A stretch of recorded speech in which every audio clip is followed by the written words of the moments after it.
Although hindi talaga hindi direktang sinabi ni Senator Alan Peter Cayetano na magbo-boycott sila mga kababayan.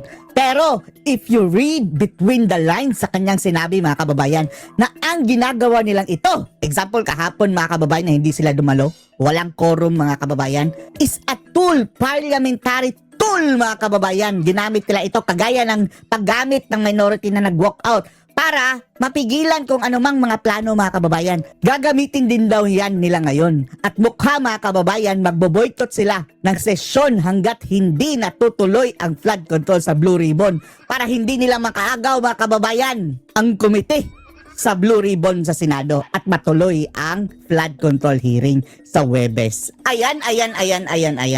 Dahil ngayon napakulong na si Jinggoy, 11-11 na sila mga kababayan. May mag-absent lang isa, kina Cayetano. Maaagaw na nila ang komite sa Blue Ribbon mga kababayan. At hindi na matutuloy ang flood control. Kaya, eto daw hindi, mukhang yan ang pag-iintindi natin Etong hindi pagpasok nila ngayon, pag-boycott, although hindi niya sinabi, ay isang paraan para matuloy na talaga sa Huwebes ang flood control hearing na kung saan marami silang ipapasabog mga kababayan. Panoorin niyo po ha.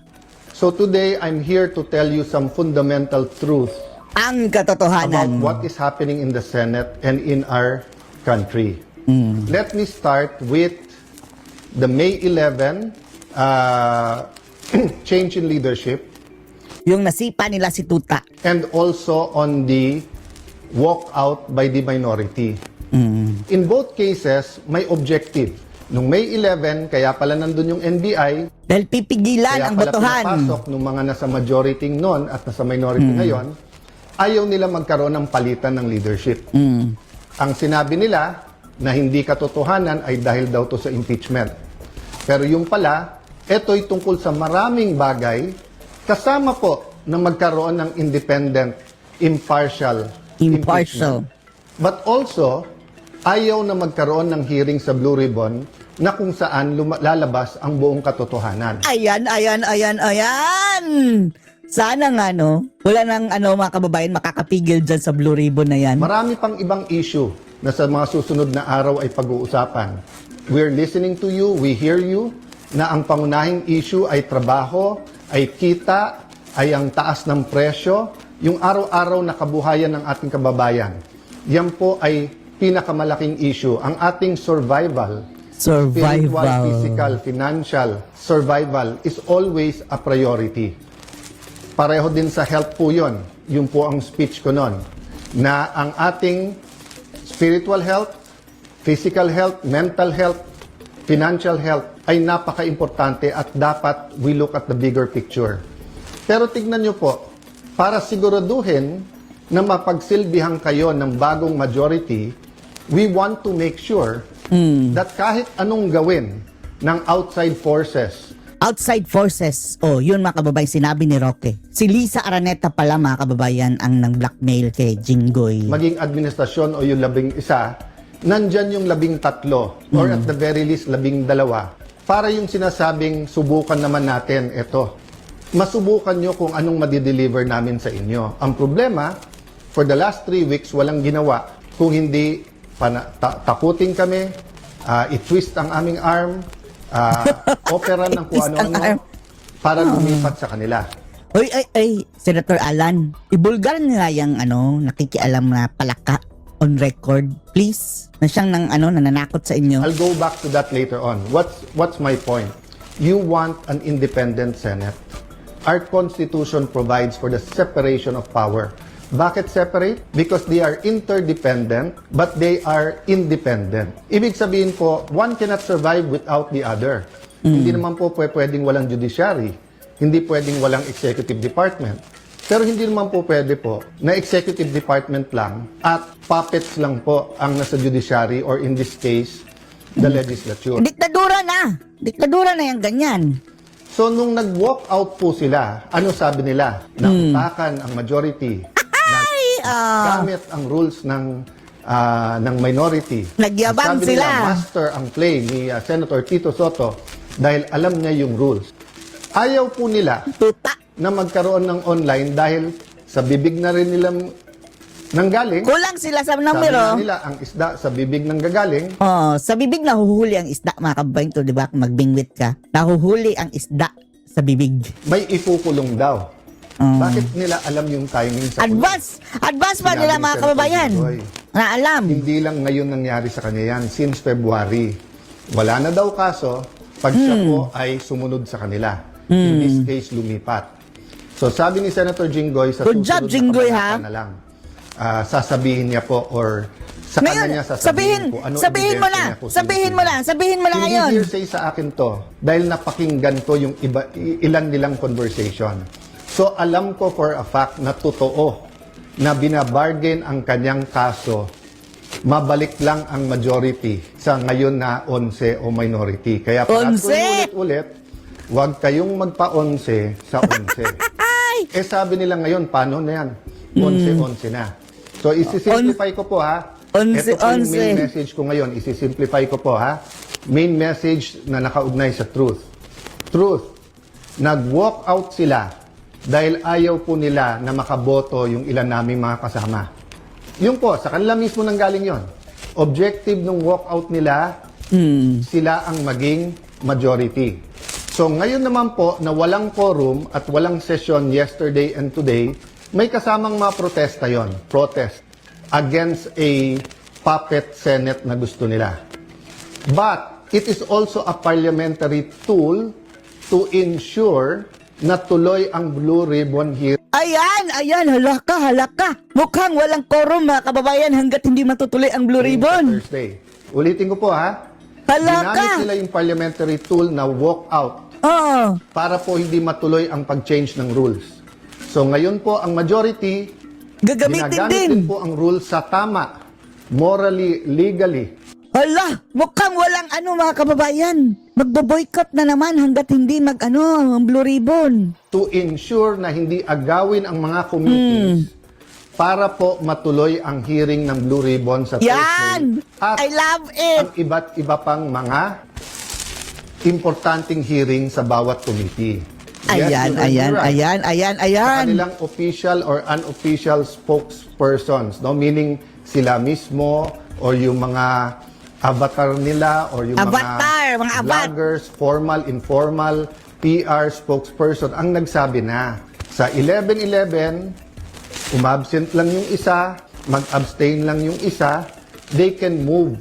Sabi po sa isang pahayag o isang vlog at sa iba pong mga news reports, di ba?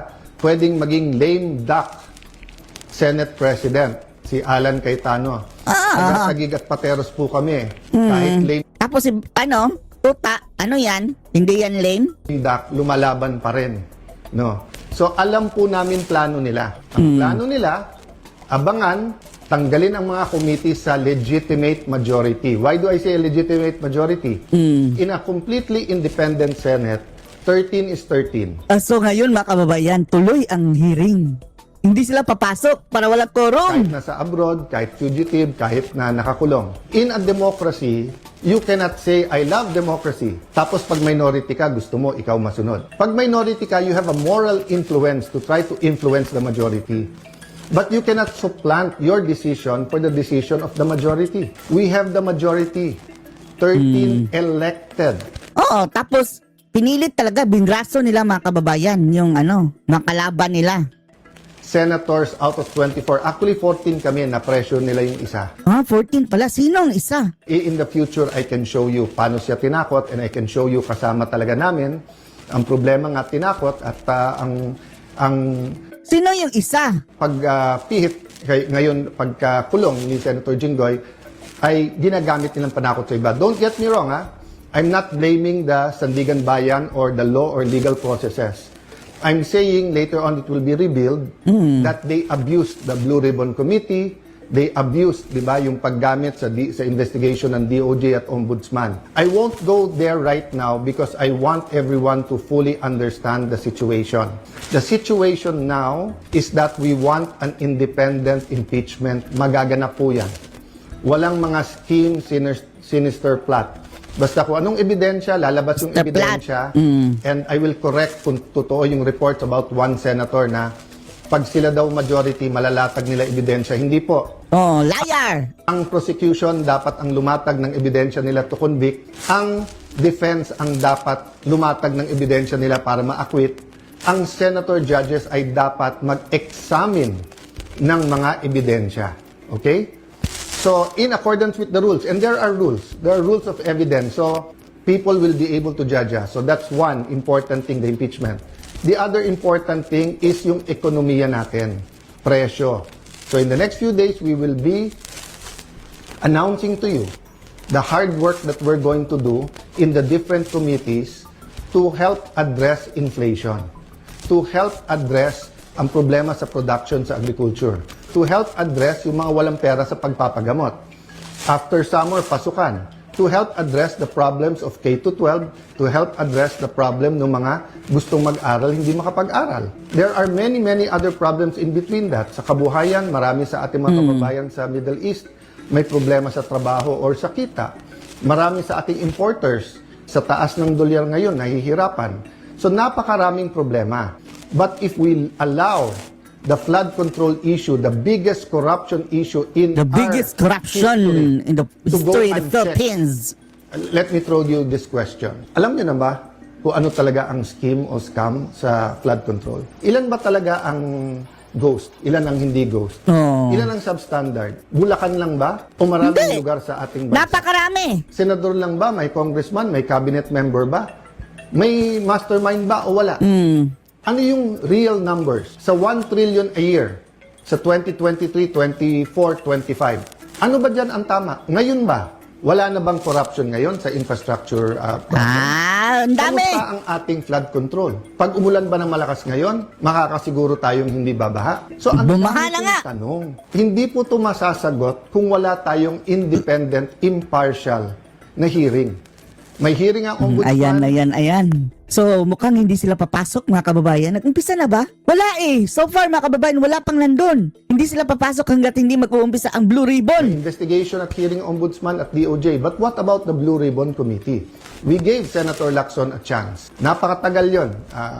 Kayo na magkwenta ilang buwan o isang taon, di ba? So, Senator Marcoleta had one hearing. Pipigilan natin yon. Witnesses. Pag nandyan na yung witness, matetest natin. Kaya hindi ako nagja-judge. Pag nakita ko sa Ayan, I question, love of course, it. I'm intrigued. Of course, I listen. I do a little bit of research. But until matesting yan sa cross-examination, dun pa lang ako maniniwala at ibabalandra ko po yan or isa-side by side ko sa mga existing na ebidensya. So again, uulitin ko po ha, kailangan tignan po natin nangyayari sa Senado sa mas malaking konteksto ng katotohanan. Gusto ba natin na ang Senado ay maging kasangkapan, ay gamitin, no? Para ilabas ang totoo? O ito ay kasangkapan para itago ang totoo? Is the Senate for truth or not? Now, it's quite unique if you say that the number now is 11-11. So, what's important for me is we don't have a puppet or dependent Senate. Puppet. And what's important to me is that on Thursday, matuloy ang Blue Ribbon and tumuloy-tuloy yung iba't ibang mga committee. So we will keep you updated. There are many questions, there are many issues. Sa mga kapatid natin sa media, send your questions sa akin, MRO. This afternoon, I might answer some. If not, tomorrow, Thursday, Friday, I will be answering one by one all of those questions. But for today, I want us to all ask, hindi ba when we passed the 1987 Constitution, ang isang basic principle doon, katotohanan. Di ba nung nagkaroon ng EDSA 1 at 2, katotohanan. Pinakamalalaking skandalo sa buong mundo, Watergate. It's about truth, katotohanan. Ngayon, lahat ng propaganda sa Iran, sa Israel, sa US, presyo ng langis. Hindi ba ang isang issue dyan, katotohanan? Ano ba ang truth tungkol sa lahat na to? Ang corruption sa ating bansa Corruption. ay hindi Di ba nga? mabibigyan ng lunas kung walang pagbabago. At walang pagbabago kung hindi tayo magsisimula sa katotohanan. So I challenge all senators, both from the minority and majority, what's more important to us? Position, wag mabanggit yung pangalan natin, wag tayo makasuhan, malapit tayo sa administrasyon, 2028 may ambisyon. If you say you love the country, then why not fight for it? And you know, you may say a lot of things about Senator Jinggoy. You may talk about his past. But I will reiterate, I am a witness. Narinig ko yung mga offer sa kanya. wala ka ng kaso, wag ka lang kakalas. Nung una, wag ka sumama dyan kay Senator Loren. Ngayon naman, pumalas ka at join the minority. The minority senators knows this. So stop lying. You know this. Some of you are using it in talking to us. Oh, sabi ko naman sa inyo, no? Pumili tayo ng 13, I'm ready to go anytime, any day. Basta't may 13 na. Show me 13, wala nang problema. Ang pakiusap ko lang, let that be 13 that are fighting for the truth so that the truth can finally set all Filipinos free. God bless you. God bless the Philippines. Dito Meron tayo naman pinay dito na tayo kaso na plunder kay Marcoleta. Eto. Eto ang susunod nila mga kababayan kung tutuloy na yung Blue Ribbon. Si Marcoleta ang kanila ikukulong sa plunder. Yes, isa pa yun. Despite the fact po na meron ng findings ang COMELEC that somehow finding it na walang kaso, no? But ngayon ipupush nila. Naghahanap ako ng provision sa batas na paano kaya ang private donation maging plunder. Ang alam ko kasi sa plunder, kapag 50 million, yung pera ng taong bayan ba, pera ng gobyerno ang inakaw mo, kaya may plunder. Ang justification niya, nang tina-interview sa Attorney Bato, because the time of the donation, Marcoleta was an active congressman. So sabi ko, lahat ng mga tumatakbo na aktibo sa public office, ibig sabihin may plunder sila lahat, kaya tumatanggap sila ng donation. Di, mali yan, sir. Because during the time na tinanggap ni Marcoleta ang donation na 75 million mula kina Mike Defensor, he was an active congressman before he ran for senator. So plunder daw yun dahil 75 million. Sabi ko, hindi lang naman si Marcoleta ang tumatakbo na aktibo in public office. Lahat, halos. Pati re-electionist. How absurd is that, Attorney Bato? Super absurd. But for purposes of, since they filed sa kanya, now, if he will Na-file na ba, Attorney? Nasang paano ba ito? may complaint sa ombudsman. Pero sa Sandigan na ba? Hindi pa. Wala. Sa ombudsman Wala pa pa. lang level. But what if he makes a way to have it resolved against Marcoleta and immediately filed with the ombudsman? Plunder eh. Mhm. And the ombudsman, ministerial duty after determining issue ng warrant of arrest. Although mag-determine ng probable cause, pero usually madali lang kasi issue kaagad pag merong na-file na criminal information. So, Mhm. what if kung may lumabas na warrant of arrest kay Marcoleta for plunder? Doon na naman siya kasama ni Jinggoy, hindi siya So, makasali. ibig sabihin, Attorney, once you are not given yet the relief, remedial relief in the court, at kung katarantaduhan man yan, obviously, ang ginagawa ni Remulla, you will still wait for the process of a remedy that the court will grant. Of course. Yan ang process, no? So, ibig sabihin, kawawa tayo, sumusunod tayo sa process, pero on his part, kapag immediately na i-final niya, katulad kay Jinggoy, without even affording Jinggoy the 5 days, no, to file a motion for recon. Oo, yun yung tanong ko. Bakit wala? Alam mo ka, Eric, no? Meron ako na provision na basa doon sa Ombudsman Rules wherein sinabi doon, bigyan ng 5 days within which to file a motion for reconsideration. Then, even if you have filed a motion for reconsideration, sabi doon, it will not stop the ombudsman from filing the case in court. Kahit na may motion for reconsideration ka. But ang sinasabi ng batas is you have the right to have the motion for reconsideration.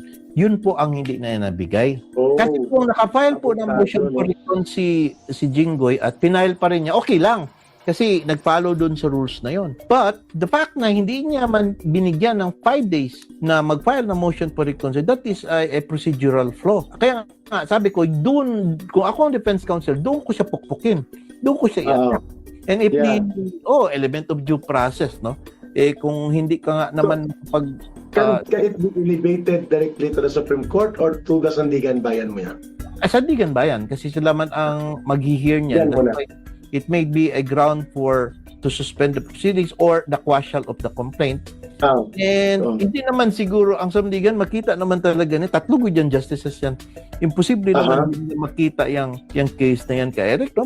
Na ito something is wrong here. And I do not know, no? But after that, kung ma-deny, then they could by way of certiorari, pwede na itanong sa Supreme Court, no? But at the end of the day, ang kalaban So kung i-deny ng Sandigan Bayan, pwedeng umakyat direkta sa Supreme Court. Pwede. Oh, pero interlocutory man yan siya, hindi mag-stop ang proceedings. Pero at least you could ask no from the Supreme Court.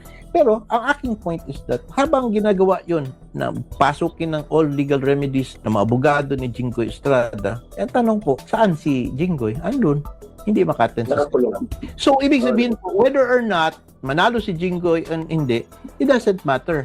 Na-achieve na po ng kalaban ang kanilang intention, ang objective, na hindi makapag-participate si Jinggoy sa proceedings. Kahit temporary lang. Dalawa na.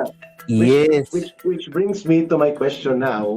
What is the immediate implication of the absence of Senator Bato de la Rosa, Senator Jinggoy Estrada, which brings them to 11-11? Yes. Inside the plenary number, it's 11-11. Ano Yes. po mangyayari, Attorney Bato? Well, deadlock sila, no? Now, unless na meron pong mag-transfer na isa from the camp of Alan Peter Cayetano, magkaroon ng uneven numbers. Kahit isa lang maging 12-10. So, yung mga ordinary motions na ipatupad tapos kailangan man ng majority is that may 12 sila. Kung mag-block voting yun sila, they will get everything, no? Pati lahat ng mga resolutions, tempos, delays, objections, sila yung pwedeng maka-rule favorably sa kanila. But so ngayon, assuming kung walang maglipat, deadlock sila 11. So always a tie. So there will be no decision to make, no. So yes, yun po, no. Now, with respect po sa kasi ito yung number po, no. 13, 16 and 18. Okay, ito po tandaan ng ating mga viewers po, no. Yung 13 po is needed to change the majority si Senator Alan Peter Cayetano. Hindi magagawa yan ng kukuha ng 11 yan. Kasi 11 naman sila, kailangan na ng dalawa. Okay. Yung 16 na para ma-convict si BP Inday. Impeach na si BP Inday sa plenary pero as a lower house. Pero sa conviction, I will makuha talaga yung 16. Yung 18 po sa CONAS yan. The 16 is constitutional requirement. Yes po, constitutional requirement yan. 16, 2/3 of the senator judges, no? So 16. Tapos yung 18 po sa constitution din natin, yun yung CONAS, yung Constituent Assembly. What is that? Yan po, gusto na magpa-change yung charter change. I-extend ang term, allegedly. Dapat may 18. Bakit 3/4? 3/4 pa. 3/4 ang sa constitution. Kaya pala nag-meeting si Soto at kay Bujidi because they were expecting that they can get 18. Pwede ba yon? Ay, hindi sila makakuha. I mean, if they can have 18 on, pwede pala? Kung ang Senate makakuha ng 18, hindi nga nila makuha ang 16, ang 13. Okay, noong panahon si Soto, 15 pa sila. Yes, pwede yun. Kung mag-meeting siya kay Bujidi, 15 sila.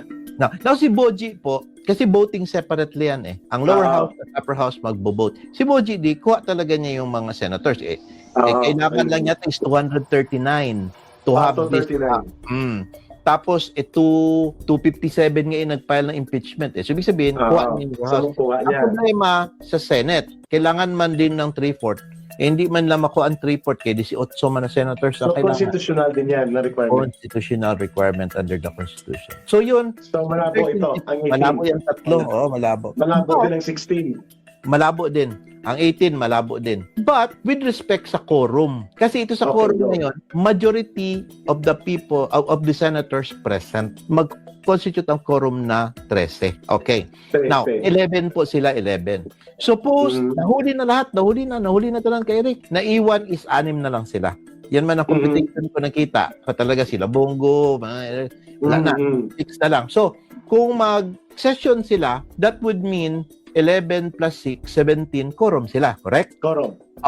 Ang majority ng 17 is 9. Yeah. So, kuha nila ang majority vote. So, mag-block voting lang yung 11 yan. Lahat po ng mga motions, resolution dyan, sila ang magko-command. Si Peter Cayetano magiging lame duck Senate President. Lame duck. Officer na lang siya. So he will become a nominal Senate President without a majority backing his authority. Tama ba? Sige lang siyang palo ng gable niya. Approve. Gusto kitang tanungin dito, Attorney Bato. Kasi nako-confuse ang mga tao. Yes. Si Gordo nagsalita, dating senador, nagsalita din si ni Coco Pimentel. of course, alam natin ang bias nila. Yes. Ay they are anti-Duterte for so Of many course. reasons. Alam naman ng tao yon. Mayroon silang mga Peter experiences na Yes. for some time ay napitik sila ni Digong nung panahon ni Digong. Correct. Sabi nila, kung ganyan ang sitwasyon ng Senado, ang dapat bumaba dyan ang Senate President. Step back, step down, so that there will be a unifying force in the Senate para mag-move on siya. Dangerous ito sa tingin ko ng mga pananaw dahil double-edged yon. Parang pinapalabas na hindi nangingialam ang puwersa ng Malacanang at nila Romualdez para gaguluhin ang Senado at nagugulo lang ang Senado dahil magulo sila Cayetano at ang grupo nila. How do you look at Alam mo, sa totoo lang, bakit gusto nila paalisin si Senator Alan Cayetano? Napakagaling kasi niya. Kahit ano hindi Tapang, mo no? baliktad, matapang, magaling talaga siya sa rules. Talagang kahit anong baliktad mo, magaling talaga siya. So, they know for a fact that if he will step down, kahit papaano, siyempre, sino ang paupuin nila? Si Loren Legarda. Eh, kahit nasabihin okay, na, si Gatchalian? ay, hindi ako magpayag, no? Kanila yun. Hindi abogado rin. Hindi ako magpayag. Abogado. Dapat talaga si Senator Alan Peter Cayetano talaga ang mag-rule niya. Tsaka ano siya, yung passion niya for the truth ba? Makita mo ba? Takot sa Diyos. Tapos, Sincero siya. ang kanyang bias po, yung subtle bias ang tawag ko niyan eh. Bias man talaga siya. Pero subtle ba? Hindi talaga, pino ba? Hindi yung namang garapal na bias pa. Na makita niya na parang hindi na talaga pwede, hindi ito yun siya mag-rule